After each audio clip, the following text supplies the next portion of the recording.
I'm Johnny, and this is my North Beach.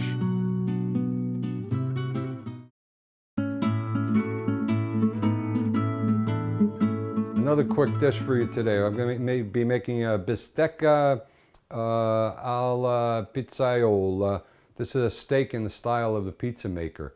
Very quick. Let me show you what we're gonna do here. I'm gonna cook it on top of the stove. I got two very nice thin slices of a ribeye steak. You can use ribeye, you can use sirloin. Originally this dish was a long braise dish, and it's made with chuck. So if you want to go to round or chuck, you can use that instead. It's going to cost you a little bit less money for the beef, and you're just going to have to braise it longer. I like to use the ribeye because I can cook them up fast and get this to the table in less than an hour. So we also have some oregano, some garlic. These are some of those little pepperoncini from the backyard of my butcher's down a little city. I've just chopped one up a little bit over here, and we're going to use that.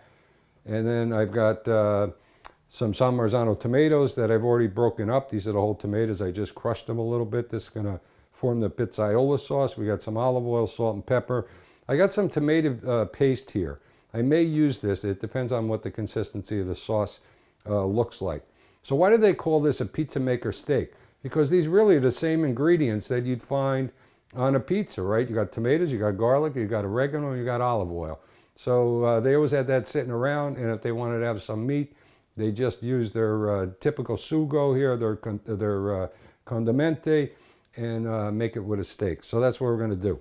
But you don't want to just have the meat. So let me show you what I'm going to do on the side here. Just a couple of suggestions for you. I've got some Yukon Gold potatoes here. I'm going to roast these up real quick in the oven. And I've got some escarole, some scarola, that I'm just going to chop up, and I'm going to quickly saute with some green onion and a little bit of olive oil and salt and pepper. So heating up the oil here, I wanted to get a little bit sizzling. This is just that extra virgin olive oil I put in there. And let's get these nice little sizzle coming up here. Put the steaks right in. As the steaks are browning, let me just cut these in this escarole into maybe a 2-inch ribbons.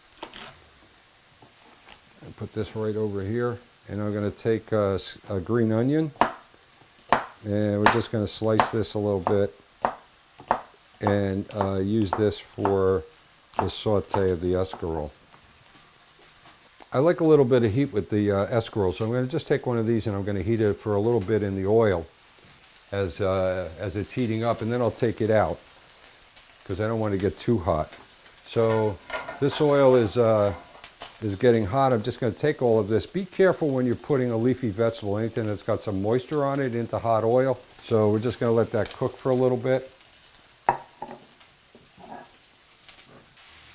Okay, some Yukon Golds here. Just going to cut them up relatively. Here I'm just doing them in thirds with a little extra virgin olive oil. And stick them in the oven to roast. So these are going to get just a little bit of salt, a little bit of pepper, a little dress of the olive oil. I'm smelling that steak over there. Ooh, mud on. I'm just going to turn these up a little bit. I'm going to just throw these in the oven and let them crisp up. Stick them right in the oven. I'm going to take this pepper out because I don't want it to overpower the escarole. So these steaks are done. I'm going to take them out because they're going to finish cooking in the pizzaiola sauce, in the tomato sauce. So we're just going to set these aside, and then I'm going to finish making the sauce here. I'm going to add this chopped garlic and a little bit of chopped red pepper, the dried pepper flakes, and stir it up. We don't want to lose the fond on the bottom. Just give it a little bit here. And we just want to toast this a little bit. The rest of this fond will come up when I put the tomatoes in here. Nice. You always want that sizzle when you're adding tomatoes to oil. And this will allow us to pick up the rest of the brown bits on the bottom. See, the bottom of the pan's now clean. That flavors into the sauce. Look at this, beautiful.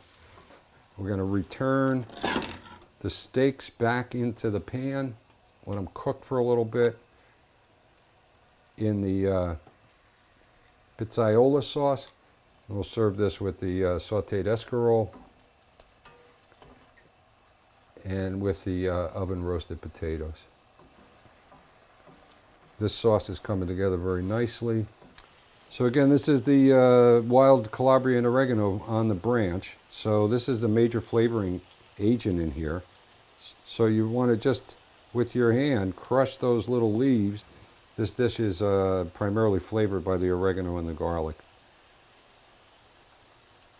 Wow, does this smell fantastic. Let this all rain down in there, take out these stems. I'll turn these over to get that oregano into that sauce. I'm going to turn it down a little bit. Here we got it, Bistecca alla Pizzaiola. Beefsteak in the style of the pizza maker. Look at that. I'm going to get some of this sauce in here. Oh, unbelievable. Steak is tender. It's braised in that pizzaiola sauce, the tomato sauce a little bit. I'm picking up the wild oregano, the dried oregano. It's not too watery. And you get a little bit of garlic at the end. I got to get another piece of this. Let me go over here. So take one of the potatoes, right? You could eat it plain, but here's the Italian ketchup. Take a little bit of that sauce. Put it right on there. So let me taste some of this scotto. Very simply done. This was a nice organic early spring escarole. A little bit of the spring onion.